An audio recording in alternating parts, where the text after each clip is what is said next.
No matter where you are, you could be in World War II in a Nazi concentration camp. Aristotle would contrast that with something called hedonia. I think you would like. It's called How to Think Like Socrates. Someone I love who's in pain. Maybe I'd lose someone I love. Virtue is all wisdom. Wisdom is virtue. I lost my dad a few years back. My parents separated when I was young. So I decided, I wanted to be honest. I wanted to be loving to him, but loving and kind to myself. With first the internet and now ChatGPT. Welcome to the Willpower Podcast.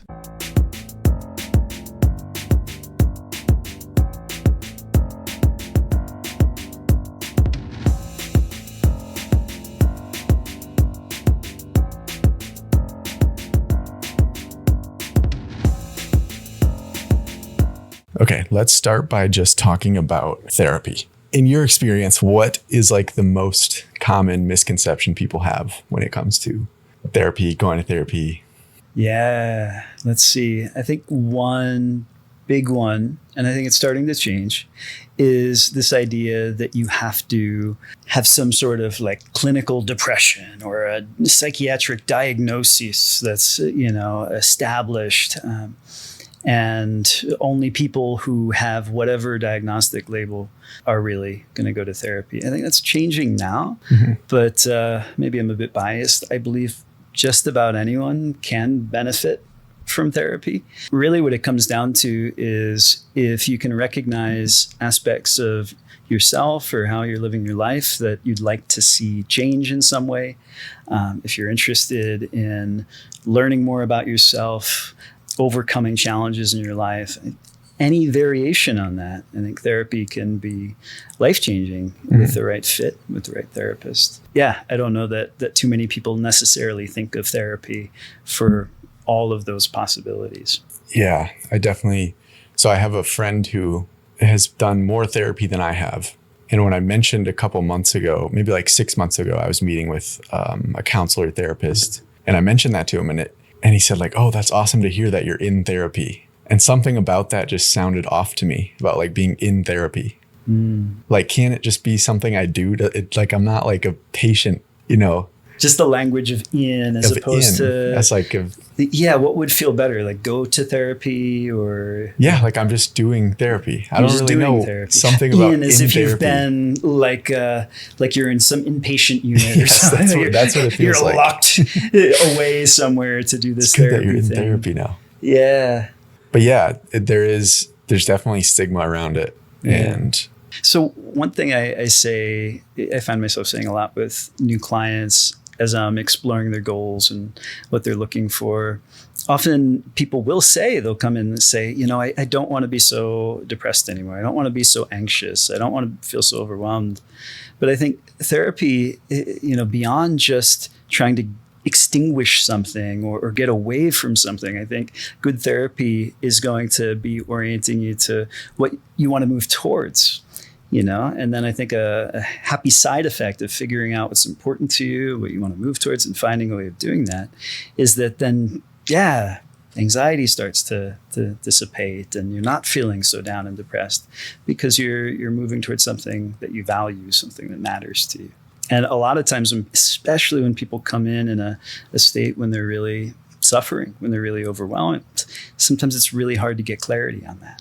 Which is okay too. Sometimes we have to start with just, where they are and exploring what has been keeping them stuck.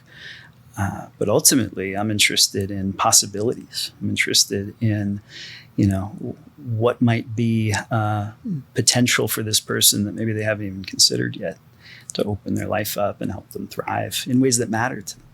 Do you remember the name of Viktor Frankl's therapy? Like...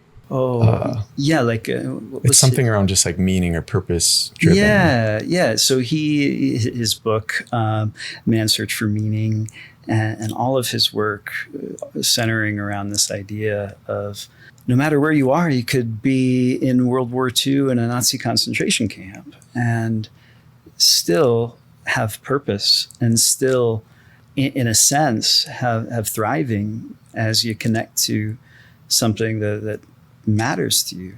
And fortunately, we'll never have to face something quite like that atrocity. Maybe, I don't know. But no matter where you are, when you are in this life, there's going to be suffering. There's going to be pain and adversity and trauma. And if our goal is to just constantly feel warm and fuzzy and pleasure, we're going to be really disappointed and likely suffer more. But if in the midst of all that pain, in the midst of the adversity, we can find something that fills our hearts up, that gives us a reason to move forward, I think that's what gives us, a happiness that is sustainable. Mm-hmm. I think about, I can get really geeky, but there's, these are ancient ideas. When you look at, Greek philosophers like Aristotle, they would make this distinction of, hedonism, like a pleasure seeking, hedonia, they would talk about. And they could recognize that way of living will just cause more suffering. But Aristotle would contrast that with something called hedonia versus eudaimonia.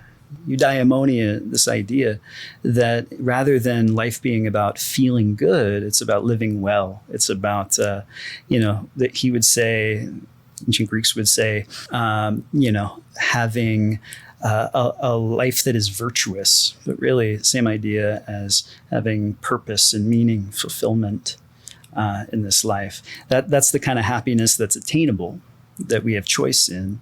And it's the kind of happiness that's sustainable, but it's bittersweet. We're not always going to feel warm and fuzzy. Sometimes we're going to feel a lot of hurt, but it's the kind of hurt that I wouldn't change for anything, So, if I'm connecting with someone I love who's in pain, maybe I lose someone I love, it's going to hurt like hell, but I wouldn't trade it, I wouldn't give up, if I'm grieving the loss of, I lost my dad a few years back.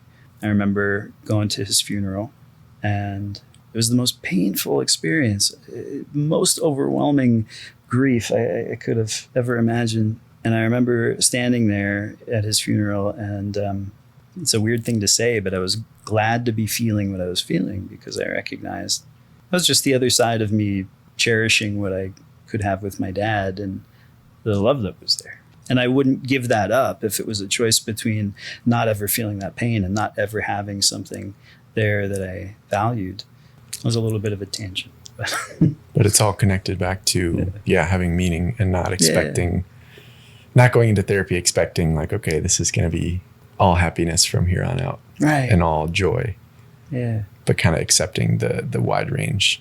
What do you think you took from that particular experience of losing your dad? Oof.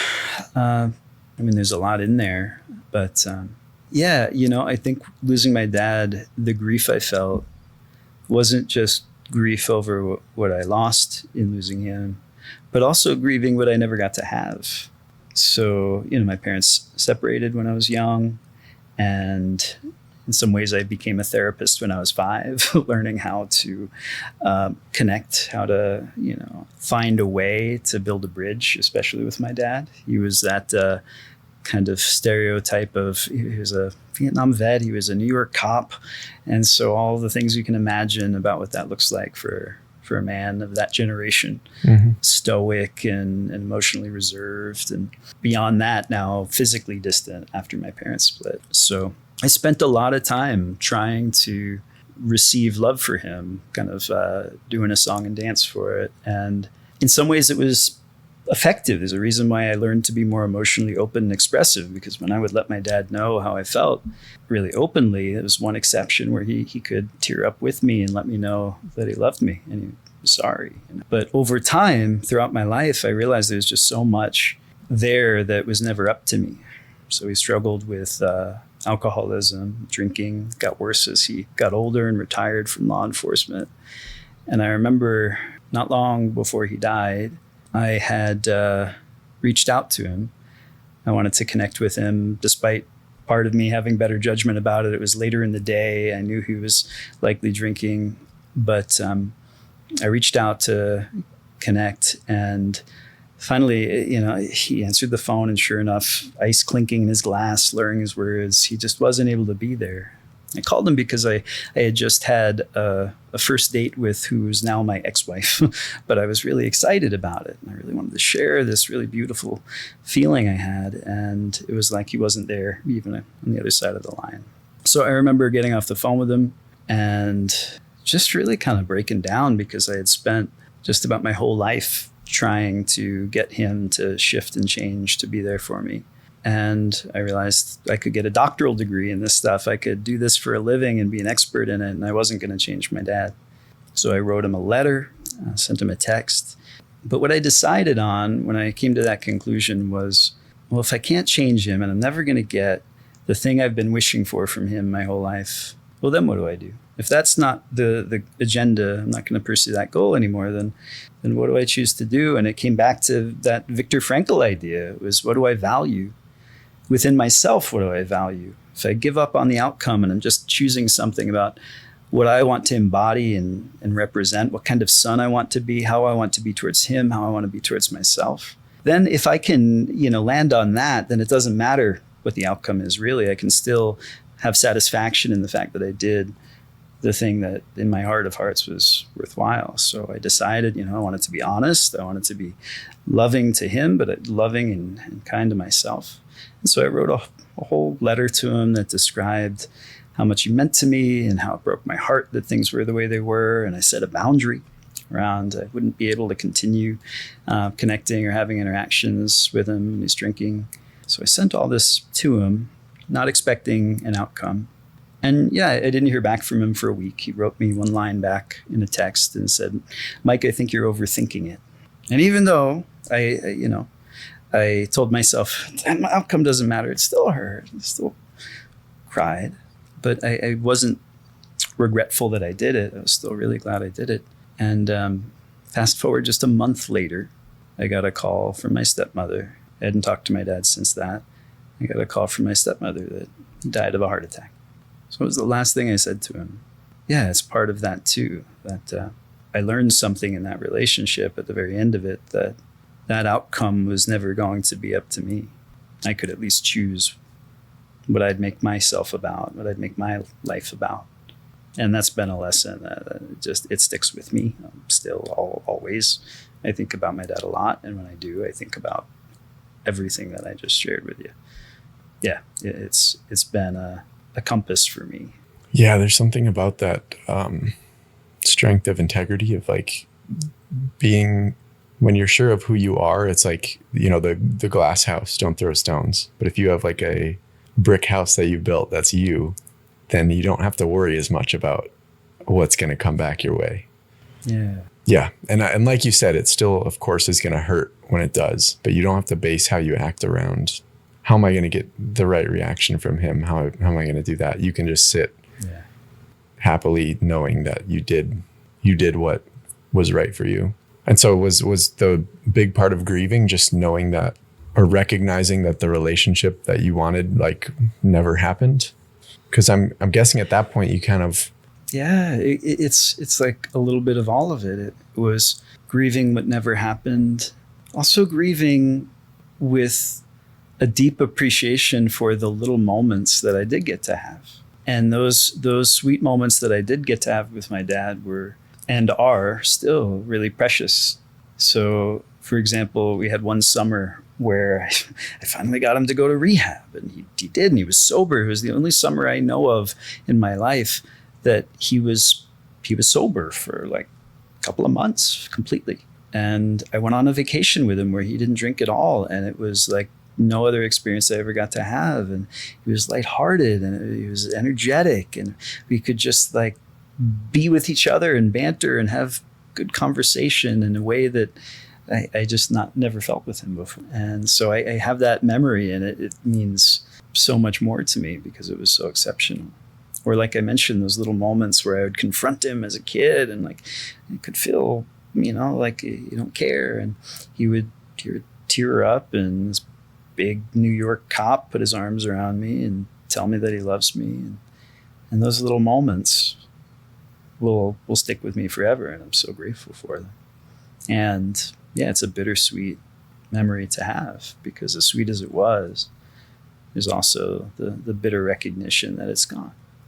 But I wouldn't trade it. That bitter is worth the sweet. What, so you mentioned your ex-wife. Do you mind talking about that experience of, clearly you were excited about it early on. Talk about bittersweet. And I mean, all of this stuff that we're just talking about is directly applicable in that relationship too. Of course, like anyone who gets married, you don't get married typically with the expectation that you're going to get a divorce. And I certainly didn't expect it. When it happened, it was, heartbreaking and gut-wrenching. It's not something that at the time I wanted.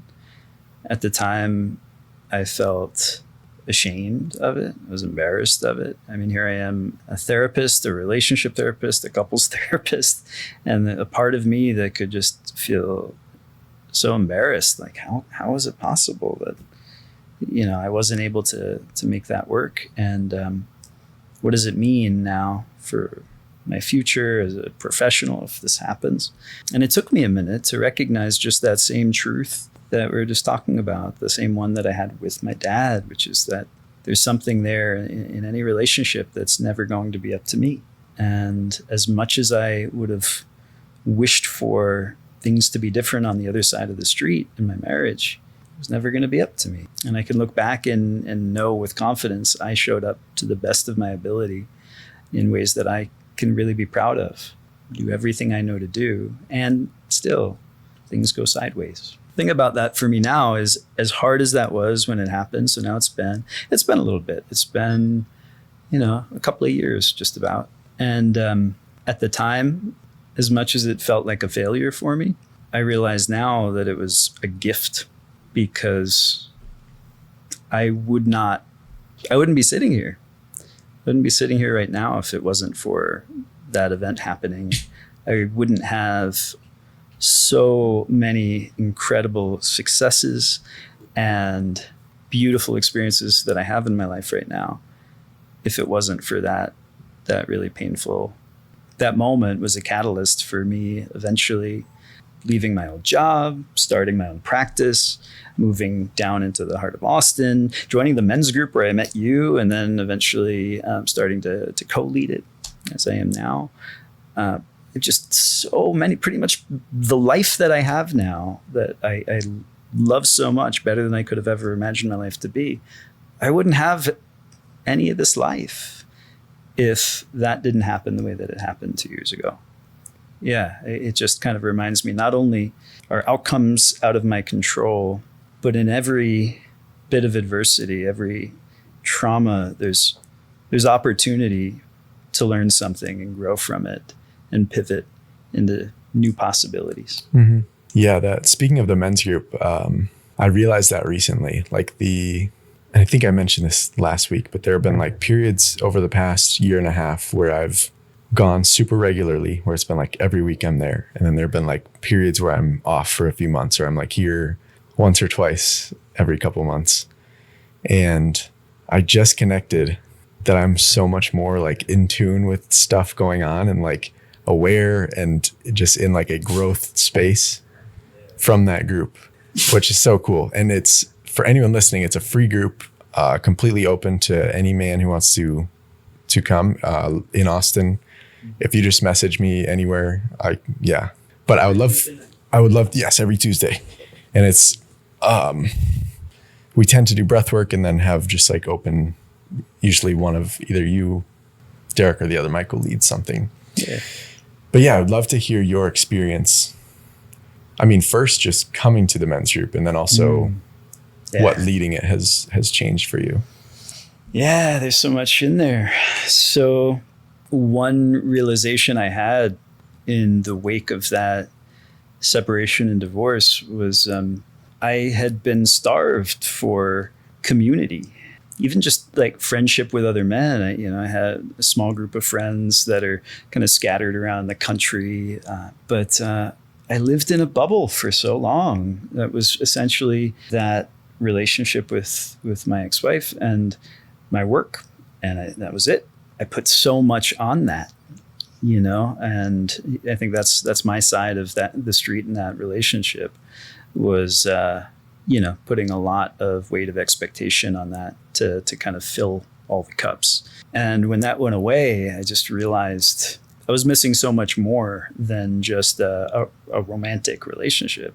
And I remember I went to a a breath work event. This is what we do in Austin, I guess. It's a thing. And just connecting there, it was such a beautiful community of people.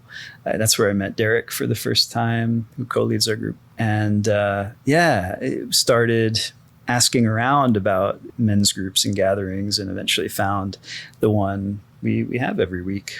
When I started, I remember feeling all sorts of anxiety, going into a new space, doing something totally different, not knowing how it's going to go, how I'd be received. And after that first time I went, I remember feeling so much ease and relief from being there, and just committed to myself that this would be worth showing up for again. And every week I'd go back, I felt more and more connected there. And then it wasn't too long into it that things started to shift, where the guys who were leading it were moving on to other things, and invited Derek and I to kind of take the reins of it. And then Derek knew Mike, the other Mike, who came in. And now it's just like, it feels like coming home every week for me. And I'm so much better for it.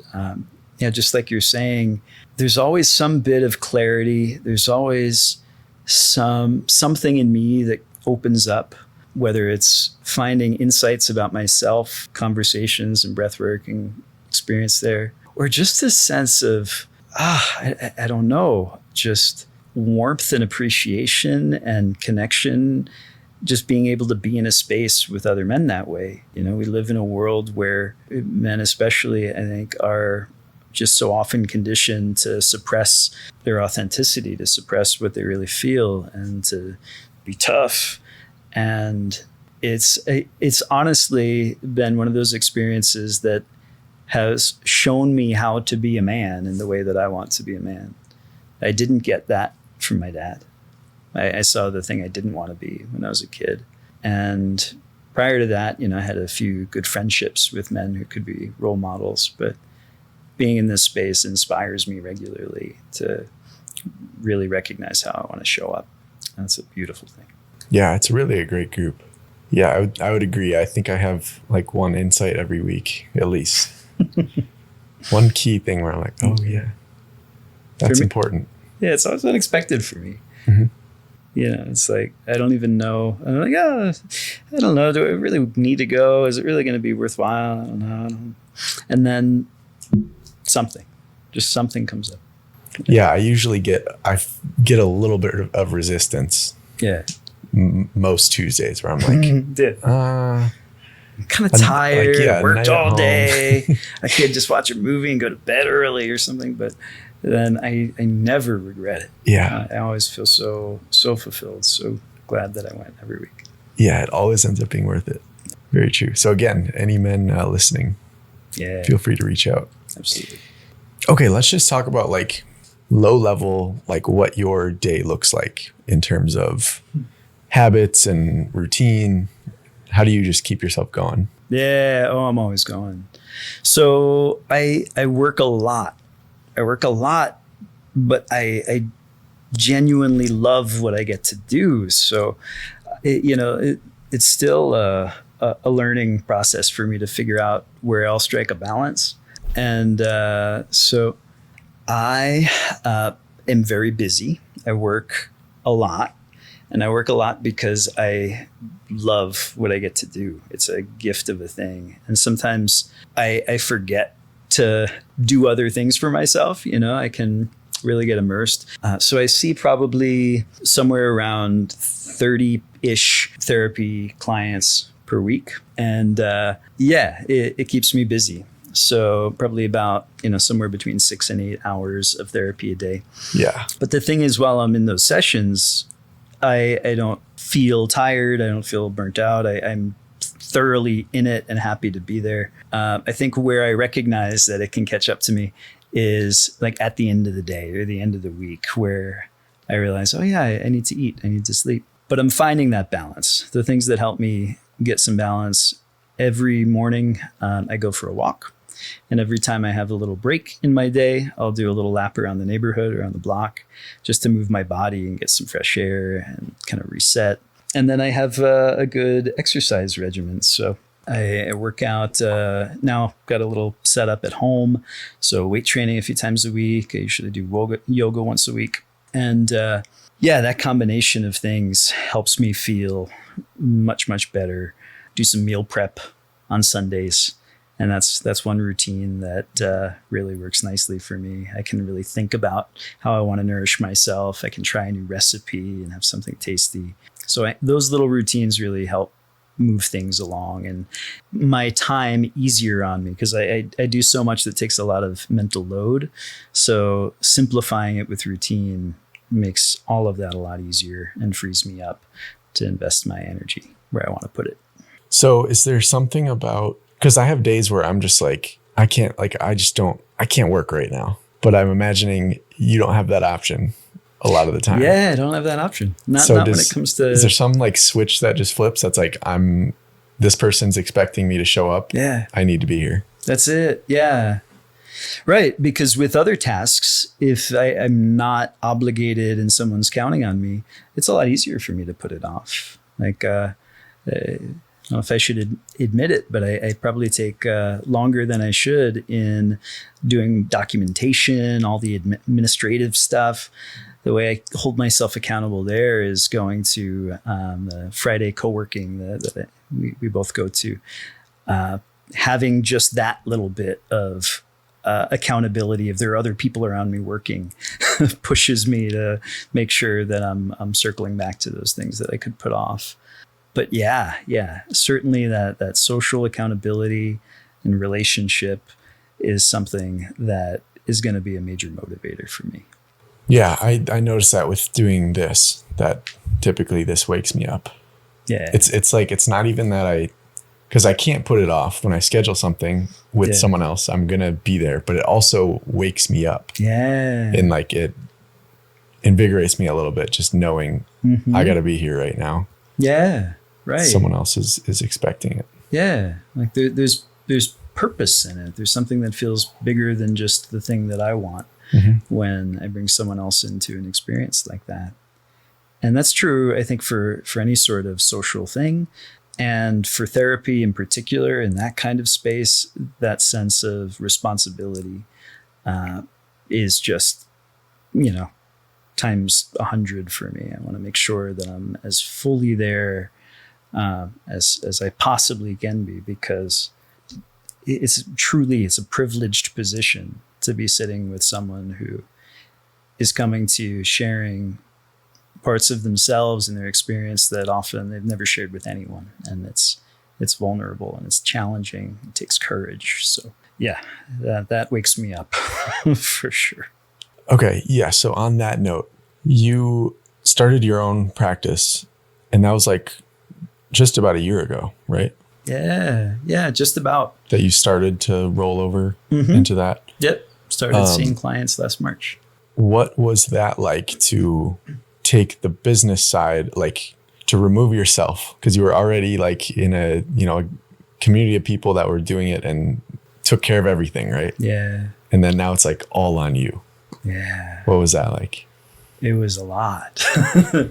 It was a lot. That was one of those moments where it required some grinding. It required a lot of time and effort. I was working nights and weekends, basically moonlighting for myself. And yeah, I really didn't rest much. I know that wouldn't have been a healthy, sustainable thing for me to live the way that I was living for that period of like about 6 months. But it was another one of those things. I was really woken up. I was woken up because I knew this change needed to happen. There were a lot of things about my previous position that just weren't aligning for me anymore. And I just like deep in my bones could feel this pull and have this vision for what my life could be. And yeah, there are just a few experiences in my life that have been this way. But when I connected to that, it's all I wanted to do, And so I did everything I could to learn everything possible about business, about being an entrepreneur, all the little things that I didn't even realize were a thing. I then realized I had to learn, like, all of the, how do you set up a PLLC, and what do you do? What kind of tax entity, when I file my taxes, am I going to, be? And how do I, create a website? And how do I do this and this and this and this? And there was something just really energizing and exciting about realizing that there was so much there in this world that I hadn't had a chance to learn yet. And every time I could learn something new and then execute it in some way, for me, that was so reinforcing. It was so rewarding to be in that process. And then to just see getting closer and closer and closer to this final product of, having a full functioning business. Yeah, kept me going. And it served me well, because by the time I left my old job, I had essentially a full practice, a caseload that I had built. And I didn't know that would even be possible when I started, but I just knew I was going to do everything I could to make that a possibility, if at all.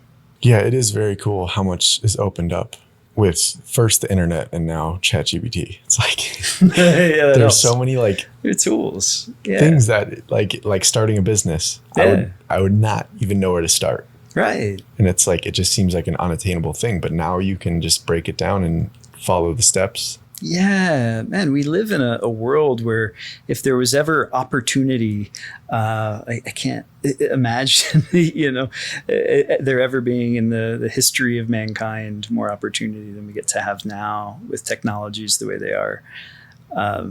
It's not just like knowledge is this elite thing. You can, go on ChatGPT or go on Google and find all the information that you need to create something new and pursue whatever vision you might have. It doesn't guarantee that it's going to work out, but you can have those tools available to you. Yeah. And anyone gets to try it. It's cool. There's kind of a mindset of like, I've heard this in the business world where like, oh, it's too competitive because anyone can do it. And I'm like, well, anyone can do it, but will they? Not everyone will. And the other thing is you couldn't do it if this didn't exist. Like, you couldn't. Think about that. Yeah. Right. So there's so much that can be done. Yeah. And like you said, not everyone will do it. Right. It still work. It still requires, a lot of effort and drive and motivation to make those moves. So have you seen clients like unlock certain areas of their life? Because like this, the podcast is about willpower. And so I'm curious about like stuck moments or stuck periods where you get to see like something shift and then every day. This is what makes it like the most privileged gift of a job. Every day I get to see versions of this. I don't even know, like, to give you an example, I don't even know which one to pick. Just this past week, I have a whole like flood of, I can see all these clients' faces in my mind right now, and just incredible moments. And I want to be, thoughtful about their privacy and not share, any kind of real detail. But I'll give the most general examples for privacy. One is a young woman now. I started working with her years ago. She came with me into private practice. Really, really struggled with trauma and depression and trouble with also autism diagnosis. So lots of stuff that was really tough for her. And when she started, she wasn't confident, her mom wasn't confident that she'd be able to function on her own. And now she just started college this semester. And I was on a call with her this week, tearing up with her because she's just like thriving and doing all these things independently and getting great grades and making new friends and going on dates and just all of this. And the process for her to get there, it was a process, but essentially it involved just taking that time, slowing down to really get to know parts of herself, for her to be able to slow down and recognize her own inner experience, to get to know her own thoughts and feelings and what they were about. And with that, she had wisdom at like 14 years old. She had wisdom. She just needed to be able to turn towards that experience she had inside her to see it. But she was able to show in the time we've worked together so much understanding and compassion for herself. From there, she was able to get so much clarity over, what mattered to her, and then willingness to start doing something to move that way. She's shown so much courage. And yeah, I mean, there's like 10 more examples of that, just from this week that pop in my mind. I've come to appreciate that people are capable of radical change, and often a lot more swiftly than they imagine. It's like a pivot, just like all you have to do is figure out how to just rotate something a little bit, and then things start moving in a very different direction. So you meet with, like you said, 35 to 40 people a week. Not 40. It's probably closer to 30, maybe 32. 30. Okay. Yeah. 30-ish. Yeah, 30-ish. But that's a ton. It is a lot. Yes. What's like that's just a lot of people to regularly interact with. How does that bleed into your life outside of work? Like, is your social battery drained from that, or? Yeah. Let me think about it. It can be, but for the most part, it fills me up, There's certainly those sessions with clients that I've had in the past where, they can be more draining than others. But the vast majority of sessions that I have, people I get to work with now, just inspire me and lift me up and give me joy. Even when we're talking about difficult, painful things, I'm able to see as we start moving through it, things shift just in how they're able to engage with their experience there with me. So I think, sometimes I don't know if it's my social battery, but I'm just drained in general because I've been going all day long. But it feels good, I think the number of hours I work, obviously there's an opportunity cost with that. Sometimes I forget how good it feels to have like a morning off or a weekend off to just enjoy myself.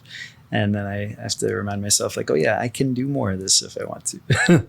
And, I'm figuring it out. I'm going on a trip to Portugal in April, and gonna find some time to kick back a little bit where I can. But I just love doing what I do. So it's a good problem to have.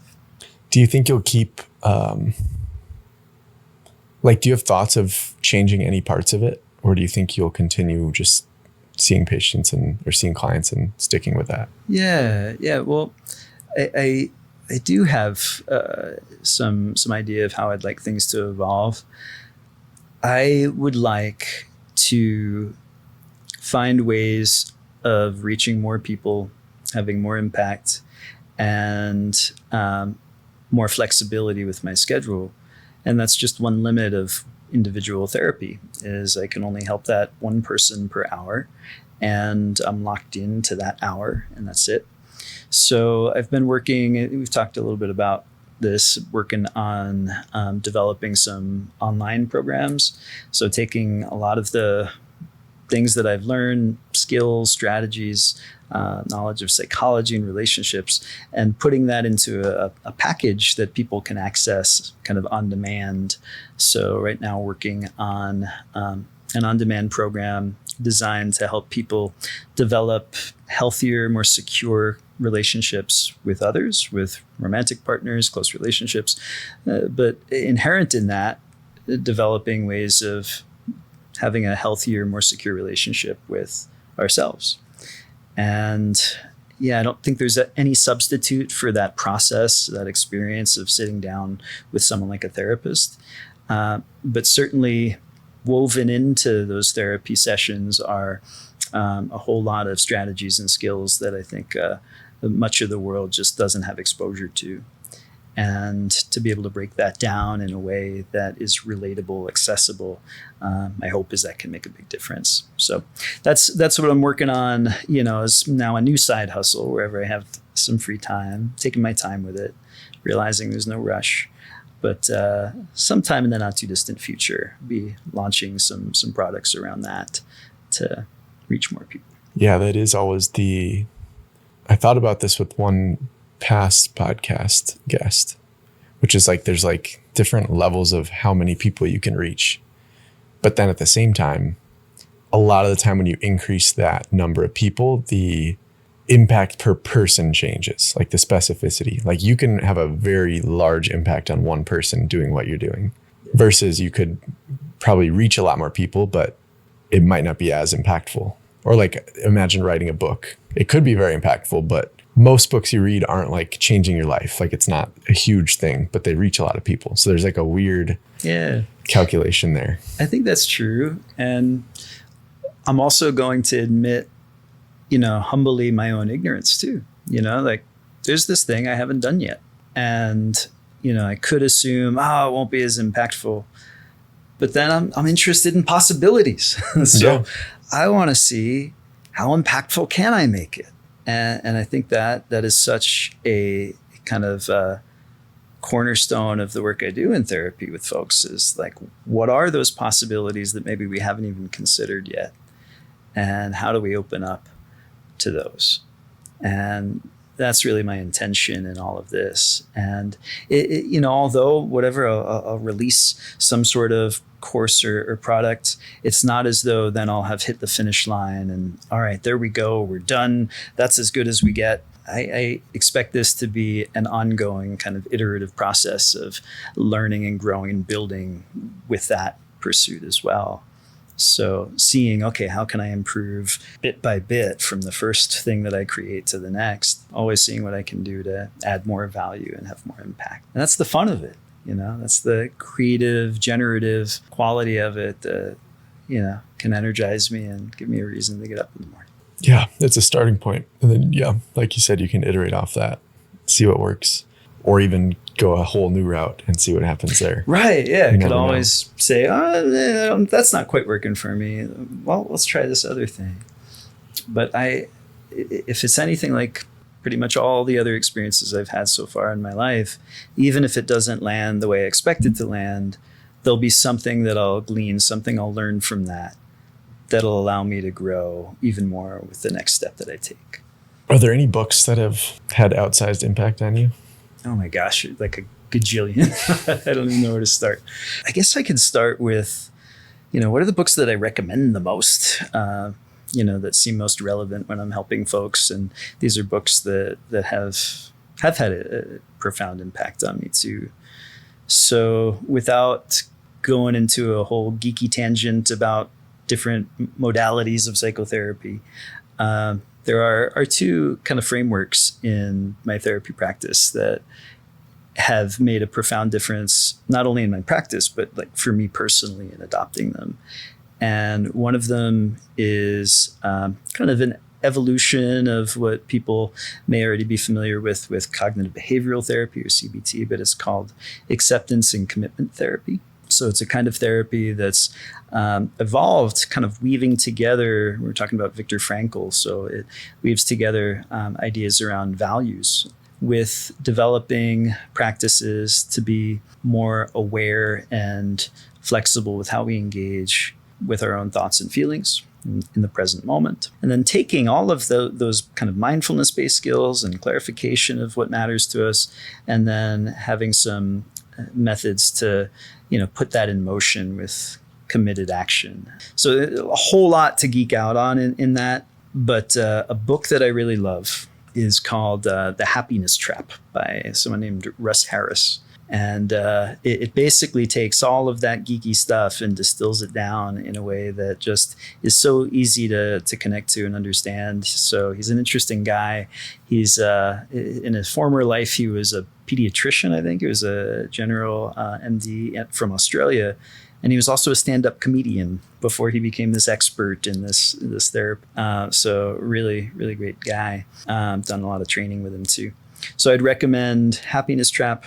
And then another area that's been profound for me is an area of work in therapy called internal family systems therapy. It's become more and more popular these days. A lot of people refer to it as parts work. So whenever people are talking about, there's a part of me that's this way and a part of me that's that way.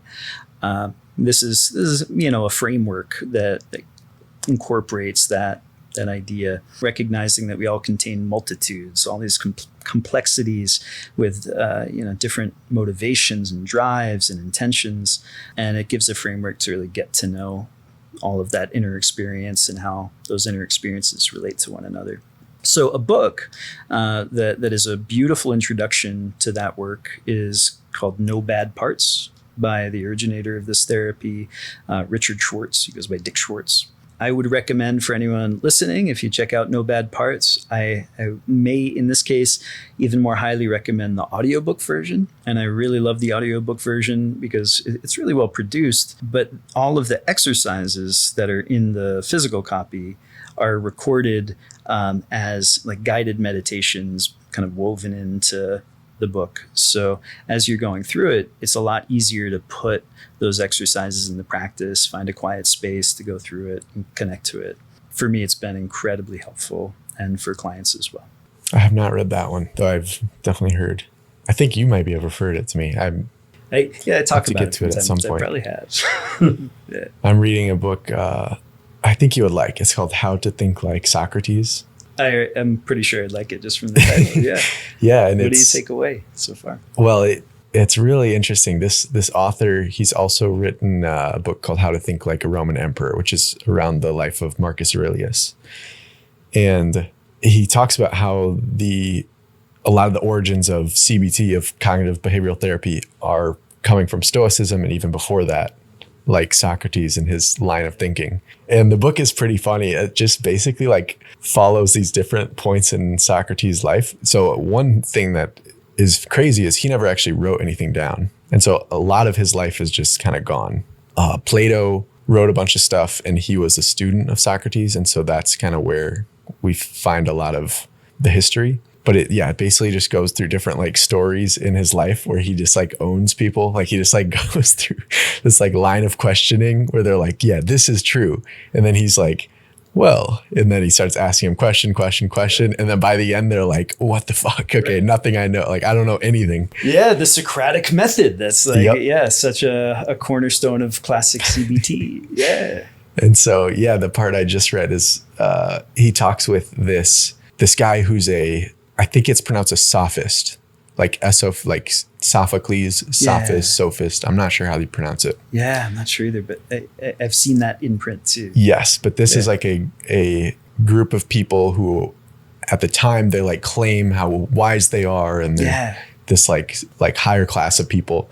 And Socrates is kind of like, that's bullshit. Like that's like his whole thing is like, if you think you're wise, you're automatically kind of not wise, because a wise person is aware of their ignorance. Right. Yeah. And so they have this whole debate about what, can you teach virtue? That was the whole debate.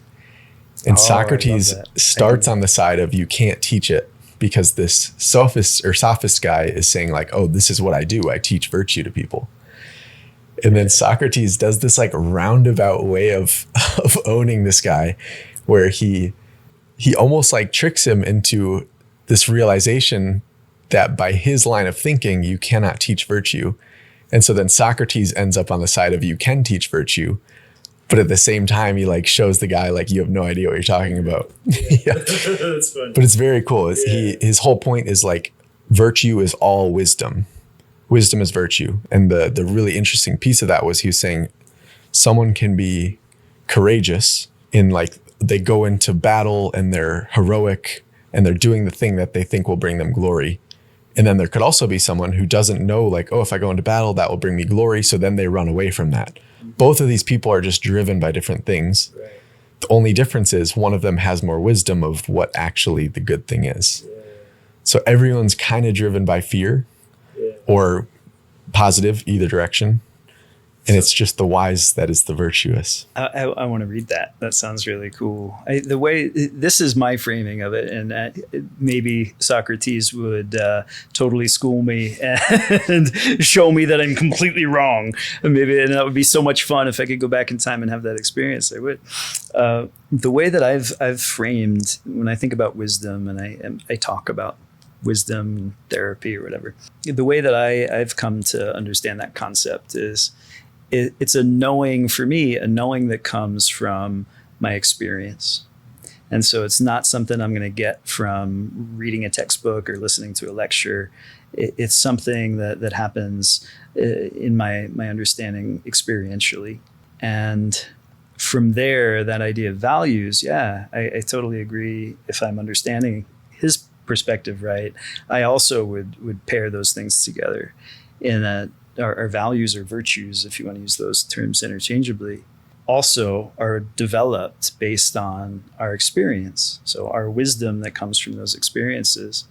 So you see it. I see it every day when I'm sitting down with a new client in therapy, and we're talking about their life history and experience that brought them to where they are. You know, the examples would be something like, you know, someone who had a really rough childhood and went through a lot of trauma or adversity, and maybe they had parents who could be, you know, really abusive or neglectful, and now they've become a mother or father. And you start to talk about those experiences and ask them, you know, what kind of parent they want to be. And so much of the time, doesn't mean that they always execute it the way they intend to, but you'll hear, well, I don't want to be like my parents were. I want to give my kid what I never got to have. And that's so, and you ask, like, what's the most important thing to you? What matters most to you? And you hear that over and over and over again. That's the thing. I want to be better for my kid. And that valuing, that virtue, the strength of it is an equal measure to the strength of the pain that they experienced. You know, they weren't going to learn to be this kind of parent and really internalize it and feel it in their bones because they read a parenting book. They're going to learn it from that experience. So learn, can you be taught it? Maybe you can be taught it if it's an experience that is teaching you and not someone, you know, at a podium in a lecture hall. So I don't know if that aligns with maybe. Yeah, there's a much deeper wisdom that you acquire through experience as opposed to just reading or taking it in from someone else's, taking it in from a non-emotional standpoint. Right. Yeah. Emotion is such a key piece of it. And I think that's one of the reasons that we learn through fiction more than nonfiction a lot of the time. Yeah. Is because there's a story and there's emotion tied to it. You can connect to the evokes feeling, something, not just the narrative. Yeah. And so when I was geeking out over acceptance and commitment therapy before, the really beautiful thing about that framework is that it's about this. The way they tie in values is, well, we're able to connect to our values largely through that wisdom of experience. So practicing more mindfulness-based practices, I'm going to become more, quote unquote, wise with a deeper experience and awareness of my thoughts, my feelings, and what's happening in the present moment. If I'm able to, really turn towards everything that's here, as I start to see it, really be with it, have experience with it, I can find wisdom. And then I find wisdom, I get clarity on what my compass is going to be, what I value. And now it becomes clear what I need to do next. And I think that's so much of when I was saying before, people able to pivot so swiftly and you see this radical shift. It's like all it really takes is to be able to take the thing that's hiding, in a blind spot that they already have inside them, bring it out to the forefront so they see it in the present moment. They experience it here now, not not pushing it away.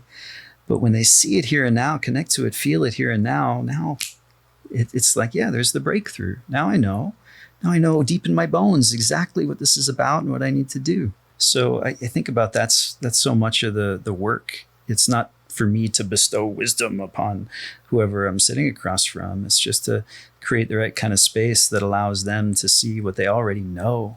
It's just been buried somewhere and they haven't had a chance to rotate it around and see it. Right. And then they get to experience it and get the emotional learning from it. Yeah. And then, magic happens. Radical change happens. It's a beautiful thing to watch. Yeah. I try to, one of the overarching things I try to do in my life since kind of making that realization is just experience more things. Yeah. Because I'm like, if I want to be smarter or more wise, just experience more things. Let my mind and my body do. It doesn't need to be this I need to learn. Right. It can just be, let me just try stuff and have things happen to me. Yeah. And then there's the bit of it too, where I'm not just going to go, experience. I'm going to go show up for that activity. Mm-hmm. I'm going to go to the activity. I'm not really be in that activity because, I could go for a walk in my neighborhood and I could put on ear pods and listen to a podcast like this wonderful one that we're recording right now and just focus on that. Or I could just be in my head thinking about what I need to do later. But I'm not really experiencing the walk. My body's moving through the street, but to really be in that walk, to really feel my feet on the ground, to listen to the birds chirping, to see the trees in the sky, I think, allowing myself, whatever the experience is, to really be present with it. And in some ways, it's a really simple thing. It's the most natural thing as just a conscious living organism, but it's so easy to get pulled out of it and get blocked and miss so much of what's there to experience and gain wisdom from. Yeah, going for walks is huge. That's a big one for me too. Yeah. Whenever I can just get myself to go out and just be like, okay, everything I thought does not matter that much. Let me just be here for the moment. Yeah, right. There's also that piece of it that when I'm really present, when I'm here now, really just experiencing, there's an ease that happens with that. There's a peace, there's a settling, and then things open up. It's like, all of the chatter, all the noise gets quiet. Now I can really hear what's there to be heard, what's there to be felt, I can feel. And so, yeah, I think it just opens the door for all of that wisdom and transformation to begin to happen. How do you find space for that in your day? So you mentioned walking. Yeah. Are there any other examples? Yeah, I mean, that's the most consistent, frequent version of it for me, because it's just so accessible. Like I can always move my feet wherever I am. But I have other moments like that too. Like I really love making coffee in the morning, and I can get all like geeky and up here about all the things about coffee. Let's talk about coffee. But for me, the part about it that actually means something is the experience in the morning of preparing the coffee is like a ritual. So I boil my water in my kettle and I do a pour over. So, I take the time to, grind the coffee and I smell the coffee as I put it over my mug in the little holder there. I bloom it and I get to see all the grounds fill up with the water and release oxygen. I get to smell it and see the steam rising up, and I get to feel the sensation of just gently rotating clockwise around the grounds and seeing the water, sit there and absorb all of the good brown stuff. And then when it's all done, I get to sit and savor every bit of it, and can buy some beans, get some beans that have all of these different notes. And it is just such a beautiful way for me when I'm able to really take that time to start my day, because I start my day from a space where I'm not only fully present in this experience, just taking it all in, but really enjoying it, savoring it in a way that naturally evokes a feeling of joy, of gratitude, of peace. And then everything is opened up the way I need it to be for me to start doing the work that is there for me to do. So that's a favorite of mine. It's such a contrast to like a past version of me that would like stumble to the Keurig machine and like slam a pot in and hit the button. Yeah, there is. I have one of my old roommates from college was very into coffee making. And yeah, there's just like a part of the procedure, the routine, the ritual of it. I know it exists. I have not gotten into it before. Yeah. It's a whole thing. Yeah. I'm trying to think what other ones I have. Yeah. I try to like meditate and do Wim Hof breathing every morning. Lately going to the gym has been nice. I mentioned this at the men's group. I've been going and just like not checking my phone before. And so I'll do a workout with no phone, just me, no earbuds, hanging out at the gym. And then going into the sauna is nice, doing the sauna after that. I feel like that's the best way for me to start my day. Yeah. Whenever I check anything, there's immediate, like it just starts on a bad note. And I don't know why, but it's like I get pulled into something where I see an email and I'm like, I need to take care of that. Or it reminds me of something else that I feel like I need to take care of. Yeah. And it's just not the right headspace to go into a fresh day, I don't think. Is it, at this point, does it feel challenging to take that distraction away? Is there a part of it that's still tempted to get pulled into those things? Or does it feel pretty smooth to just simply move into it? Like, this is what I do. I'm going to be there. It feels pretty smooth, I would say. That's like, cool. as there still is like the pull of the phone. Like, if I see my phone, sometimes I just like have the impulse of like, oh, I should check it. But beneath that, there's nothing really. Like, it's like if I can just remember, oh, I'm not checking my phone in the morning. Yeah. And then I just kind of keep it in my bag or don't look at it, then it's like a second, something taps you on the shoulder about it. And I'm like, that's fine. Yeah. I can shoo that away. Yeah. So it's pretty easy for me when it's put away. Yeah. Similarly, when I can put my phone in a different room or something. It makes a difference. That's very there's helpful. A lot of research on that. It's just having a phone in front of you affects your cognitive process and your ability to even perform well on a test. It's going to be affected just based on whether there's that phone in front of you or not. It makes a measurable, significant difference. Do you notice a difference? So you work from home for the most part? Yeah, for most of the week, 3 days out of the week, I'm working at home. Do you have a separate space? Yes. In your home where you work? A dedicated office.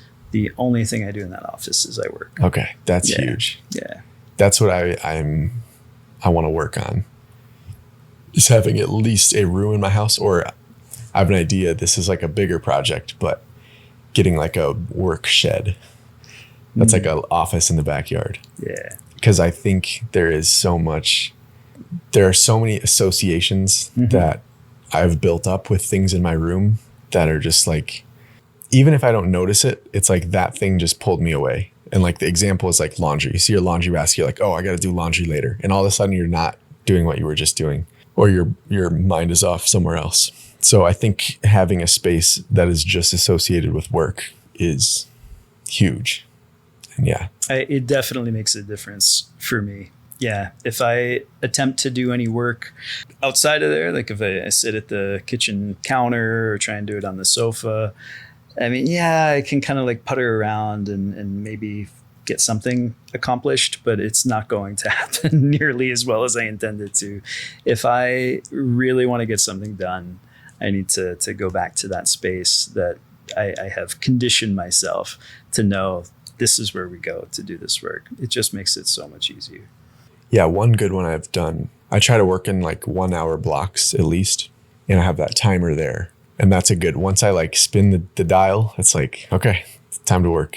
And then that takes away like the friction of like, oh, do I want to get into it right now? Or maybe I'll check my email again, blah, blah, blah. That timer is just like time to go. Yeah, I think anything that you can do that is going to be a cue, a prompt, something that is a divide between I'm in work mode versus rest of my life mode. So like that, the Pomodoro method. Are you familiar with that? That's the one Cyan does with the group. Yeah. Yeah, that's right. Yeah, she does the same deal. So just being able to, there's another piece to that too. Not only am I kind of compartmentalizing and associating this with work, but I'm breaking it down into a chunk that feels manageable. I can do anything for 20 minutes, so okay, I'll do this. But whether it's a physical space or even just an object or something that can orient you. And if you can't have a whole room, then okay, maybe at least I'm going to create like a corner that is like, that's the corner. And when I go into that corner, that's what this means for me. Yeah, our brains are really powerful relating machines, this ability to relate one thing to another thing to another thing. And that can be a blessing or a curse. But if we can harness that, it can really be a major strength. Yeah. What's something you are currently struggling with? Yeah, I would say maybe a couple of things. One is I just touched on before, finding balance for myself. So working as much as I work, I'm motivated to do it, enjoy it while I do. But there are other aspects of my life that I realize are also important to me that I would like to, invest more in. And so, giving myself permission to pivot from that pattern that I'm in, being able to kind of say no to myself, or that part of me that has some ideas about this is the way to do it when it comes to shifting my routine, making more space for myself. I think that's a big one. I think somewhat related, but distinct would be relationship. So, we were talking about my divorce earlier. So recently I started intimate, committed relationship with my partner now. And I'm realizing that, there's that saying, we can be hurt in relationships and we heal in relationships. And I'm realizing that there are little experiences inside a relationship that we're talking about wisdom and experience. There's no experience I can have while I'm single that truly is going to provide that same experience of wisdom that I'll get from an experience in relationships. So all of these, what do you call them, triggers or, experiences that evoke something that otherwise wouldn't be evoked. I get to experience that now. And I chuckle because as uncomfortable as those moments might be, I really am grateful for it. I am able to be mindful of, oh, what's that feeling about that's showing up in me? Oh, that feels uncomfortable. And then I can explore it and I can try something different that maybe I didn't recognize I could do before. I think a lot of that ties back to all the things we were talking about at the beginning with, my dad and, if there's parts of me that can have any insecurity, recognizing when that shows up and then arriving with that in a different way. And so I think there's a lot that I learned previously in past relationship, a lot that I've learned, being single for a time here. But now there's this new opportunity to apply some of that and, engage with it in a way that I didn't get to in the past. It's a growth edge. It's a challenge, but it's one that so far I'm really just enjoying. Yeah, there is so much to learn in relationships. And there's like when stuff comes up, you can't really hide from it as much. I feel like when you're dating, you can kind of just like shut off. Like when you're, dating in the sense of you're, looking for partners and you're maybe dating multiple people versus when you are in a committed relationship. One way or another, something you're going to deal with it. Needs to be confronted. Yeah. Or if you don't, then. Or it's something it's going to fester and get worse. Yeah. It's actually been really nice. Yeah. You get to basically see things like if you're willing to continue to work and continue to look at your problems, a relationship is a great place to have stuff come up. Yeah, I think it comes down to that sort of mindset rather than whatever challenge or uncomfortable thing being like, oh no, I don't want this. I can't have this. I got to get away from this. I just naturally at this point, and it wasn't always the case for me, but given, the lessons I've learned now, when those challenges come up, it really does kind of tap me and bring me into the present moment. It's just a cue for me to say, okay, let me pause and get to know this thing because there's something really interesting here and that prickly, uncomfortable feeling for me to get to know. That feels to me like a type of wisdom that you've gained. Well, thank you. Yeah, I wouldn't want to name that for myself because then I wouldn't be wise. Yeah, you can't say that you're wise. Maybe you're right. It's something that I'm figuring out that I know wouldn't be there if it wasn't for experience up to this point, because it wasn't there. It wasn't there when I was 20. It wasn't there when I was 30. But there's something new here now. Yeah, and you've seen the other side of like, okay, when I can confront this thing now and embrace it, something good comes out of it. Yeah. Versus before, you probably didn't have that connection built, and it was more of like, let me just keep this thing away from me because it feels kind of uncomfortable. Mm-hmm. Yeah, and this is just another part of the privilege of doing the work that I do, because there's nothing that could be a substitute for my own personal lived experiences. But then in addition to that, seeing examples of that modeled for me day after day, all day long, of how people are able to engage with their experience in a new way that shifts something. It's like what I'm eating, sleeping, and breathing. Mm-hmm. And I know I wouldn't be the person that I am if it wasn't for all of that wealth of experience that I've been afforded. And that chokes me up. That I can feel that just pausing in that for a minute is huge. It's amazing. What does your dream life look like? I think there's so many elements of that dream life that I already get to live right now.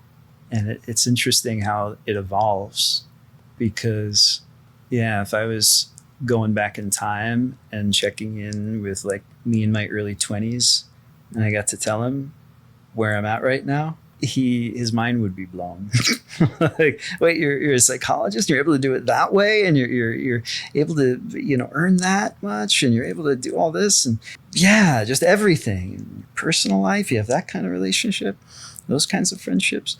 I think I would be amazed. So I want to start just by acknowledging the dream that I'm living right now, that I'm tremendously thankful. And then, of course, there's always a vision for more. For me, the part of the vision is just developing deeper relationships. I think so much of what makes life worth living, for me anyway, is relationship, whether it's with friendships, with family, community, and also really deeply intimate relationship. And however things shake out, a vision for me is developing a deeper, more lasting experience of intimate relationship with a partner, and seeing what can grow from that. I think the more we invest in knowing another person, just the more and more and more there is to love. And there's a whole universe inside all of us to know. And so a whole universe inside all of us. So growing in love in my life, and having as many bittersweet experiences as I can have, where I get to learn and grow and connect to something more. And they're all going to be bittersweet because they all end. But if I can create as many of those as possible by the time I hit the finish line, I think that's a life well lived. Dr. Mike Strand. Mike, do you want to tell people where they can find out more about you? Yeah, sure. So you can go online, have a website. It is connected-wellness.com. Also have an Instagram handle that one of these days I'll get back to updating regularly, but it's at psych_doctor, spelled out _Mike, psych Dr. Mike. Yeah. And so you can reach out there, or through the website. You can email me, mikestrand@connected-wellness.com. Awesome. Thanks for coming on. Thank you. Appreciate Thanks for having you. me. This was fun. Awesome. Bye, everybody.